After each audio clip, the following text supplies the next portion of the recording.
তোমার জন্য হতে চলেছে ঘরে ঘরে মহা কুরুক্ষেত্রের মহাযুদ্ধ। আর তোমরা কিনা নর্তকীদের নিয়ে করছো নৃত্যগীতের আয়োজন। তোমাদের লজ্জা করে না অঙ্গরাজ কর্ণ আর অঙ্গরাজ কর্ণ, তুমি তো ধর্মের প্রতি, তাহলে তুমি ধর্মের পথে না চলে অধর্মকে সাই দিচ্ছ। কিন্তু আমার একটি কথা মনে রেখো অঙ্গরাজ কর্ণ, আমি যতদিন হস্তিনাপুরের কৌরব শিবিরে সেনাপতি হিসেবে থাকবো, তুমি আমার ধ্বজ বলেও যুদ্ধ করতে পারবে না। ঠিক আছে, ঠিক আছে পিতামহ, আমি আপনার আদেশ অক্ষরে অক্ষরে পালন করিব। পিতামহ, আমি আপনার আদেশ অক্ষরে অক্ষরে পালন করিব। কিন্তু যাবার সময় একটি কথা বলে যাই পিতামহ, যদি কোনদিন আমার মিত্র দুর্যোধনের আমার প্রয়োজন পড়ে, তাহলে কিন্তু সেই দিন আমি ঘরে ঘুমিয়ে না থেকে আমি প্রাণ দিতে ছুটে আসবো আমার মিত্র দুর্যোধনের কাছে। আমি আসি পিতামহ, আমি আসি।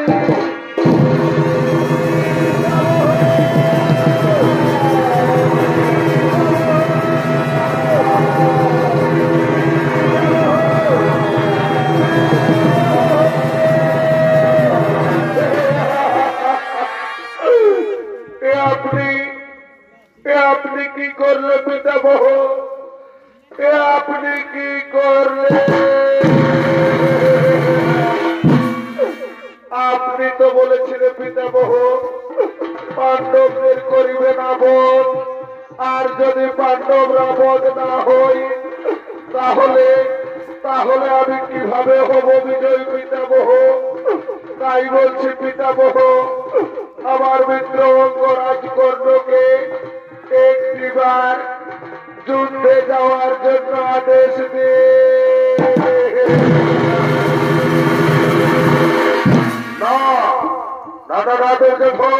তা কখনো হতে পারে না। আমি যতদিন হস্তিনাপুরের গৌরব শিবিরের সেনাপতি হিসেবে থাকবো, তোমার মিত্র অঙ্গরাজ কর্ণ কিছুতেই যুদ্ধ করতে পারবে না। কথাটা মনে থাকে যেন। আমি আসি দুর্যোধন, আমি আসি।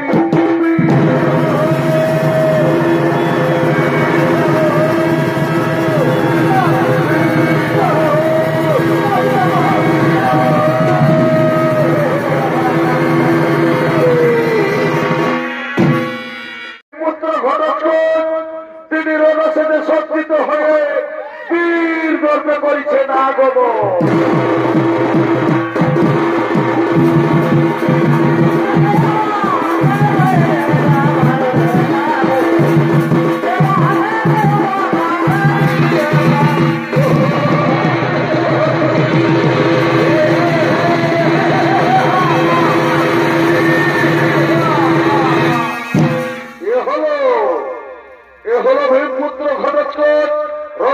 সজ্জিত হয়ে করেছেন আগমন। আর এতক্ষণে ভীমপুত্র ঘনশ্চরের ভূমিকায় চরিত্র পরিবেশন করে দেখাবে এনে হলেন স্বর্গীয় ওস্তাদ বিভূতি সিং সর্দারের বড় দাদার বড় ছেলে গণেশ সিং সর্দার।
এক্ষুনি যেতে হবে কুরুক্ষেত্রের ময়দানে, কিন্তু আমার মাতার আশীর্বাদ প্রয়োজন।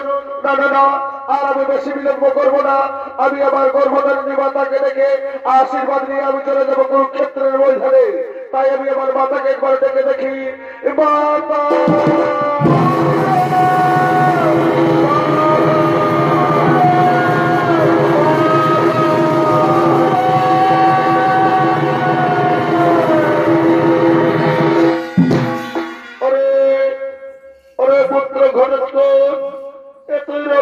কোথায় চলেছিস বাবা? মা মা গর্ভধারিণী গর্ভধারিণী মা, তুমি জানো না মা, ওদিকে চলছে মহাকুরুক্ষেত্রের মহাযুদ্ধ। একদিকে কৌরব আর একদিকে পাণ্ডব, আর ওদিকে আমার পিতা মহাবলী ভীম আজ অসহায় হয়ে পড়েছে মা। তাই আমি কৌরবদের সাথে যুদ্ধ করতে যাচ্ছি মাতা, আমি কৌরবদের সাথে যুদ্ধ করতে যাচ্ছি। পুত্র ঘটোৎকচ, এত অতি উত্তম প্রস্তাব রে পুত্র, এত অতি উত্তম প্রস্তাব। তুমি যদি কুরুক্ষেত্রের যুদ্ধে জয়ী হয়ে ফিরে এসো, তাহলে আমি হব পাণ্ডবদের শিরোমণির পুত্র, আমি হব পাণ্ডবদের শিরোমণি। হ্যাঁ মাতা, আমি যদি কুরুক্ষেত্রের যুদ্ধে জয়ী হয়ে ফিরে আসি, তাহলে তুমি হবে পাণ্ডবদের শিরোমণি। তাই বলি মাগো, আর বেশি বিলম্ব করো না মাতা, আমায় প্রাণ ভরে আশীর্বাদ করুন মাতা, আমায় প্রাণ ভরে আশীর্বাদ করুন।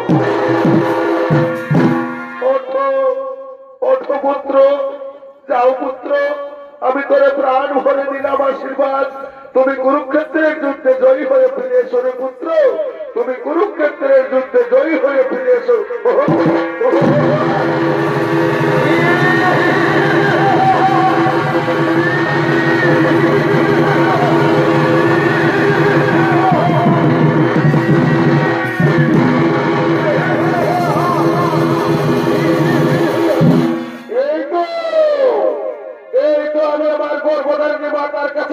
আশীর্বাদ, আমি হব কুরুক্ষেত্রের যুদ্ধে মহাসম্রাট।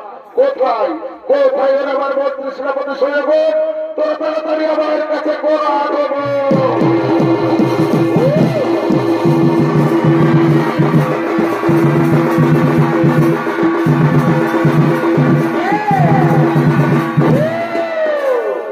বলেন বলেন মহারাজ, কি ব্যাখ্যা করিতে হইবে পালন? শোনো শোনো মন্ত্রী সেনাপতি সৈন্যগণ, আমি আমার গর্ভধারিণী মাতার কাছে পেয়েছি আশীর্বাদ, আমি হব কুরুক্ষেত্রের যুদ্ধে মহাসম্রাট। তাই শোনো মন্ত্রী সেনাপতি সৈন্যগণ, আর বিলম্বের নাহি প্রয়োজন।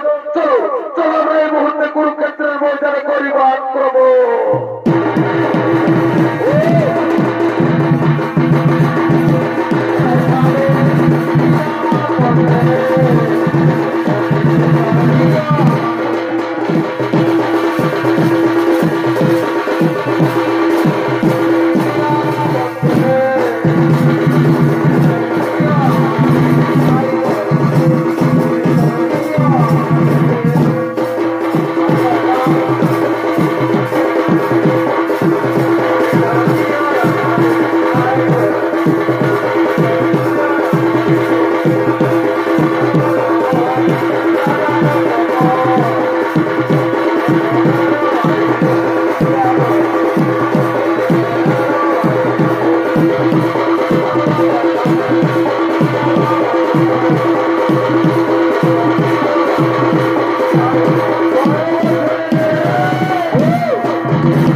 কেন তুমি আমাদের সাথে করছো? আমি আমি হলাম ভীমপুত্র ঘটোৎকচ, আমি এসেছি কৌরবদের বিনাশ করতে। না না, ওরে ঘটোৎকচ, সে মনের আশা তোর কোনোদিনই হবে না পূরণ। কারণ আমার নাম দুর্যোধন। আমি যতদিন হস্তিনাপুরের কৌরব শিবিরের সেনাপতি হিসেবে থাকবো, তোমার মনের আশা কোনোদিনই হবে না পূরণ। কি কি বললে? কে আটকাবে আমায়? তাহলে ধরো অস্ত্র করো, দেখি তার বাহুতে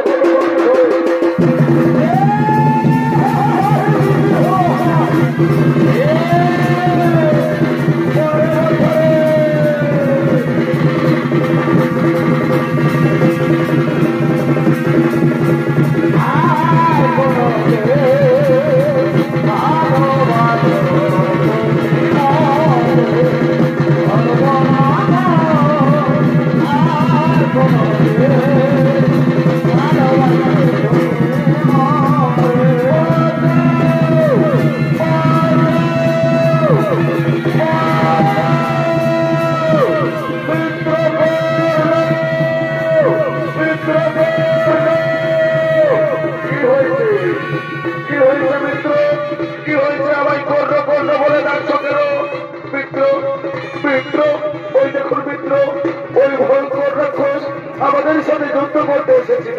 আমি তাকে যুদ্ধে বাধা দেওয়াই আমি ওর সাথে যুদ্ধ করতে পারছি না। ও আমার উপর প্রচুর অন্যায় অত্যাচার করেছে, তাই তুমি আমাকে রক্ষা করো মিত্র। ঠিক আছে ঠিক আছে মিত্র, এর জন্য চিন্তার নাই করো, কারণ তুমি চলে যাও নিজ আলোয়ে, আমি তাকে দেখছি।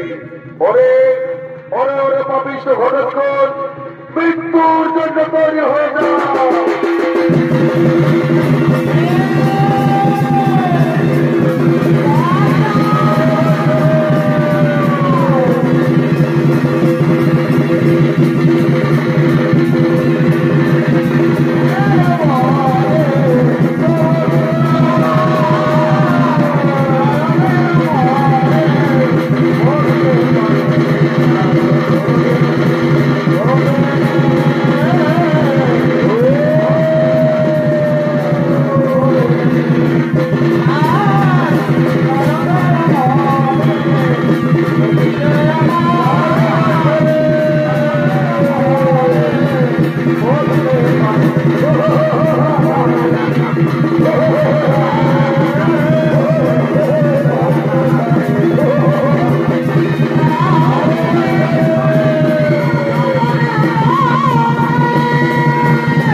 যুদ্ধ করো আমার সাথে, পারিবে না উঠিতে আর।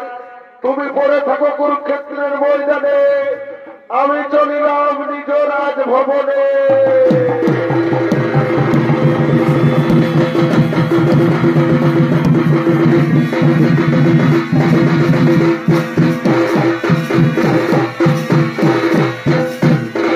মহামান্য শ্রী দর্শক মন্ডলী, স্বর্গীয় ওস্তাদ বিভূতি সিং সরকারের পক্ষ থেকে প্রথম পালাখানি ভীমপুত্র ঘটোৎকচ এখানে হলো সমাপ্ত।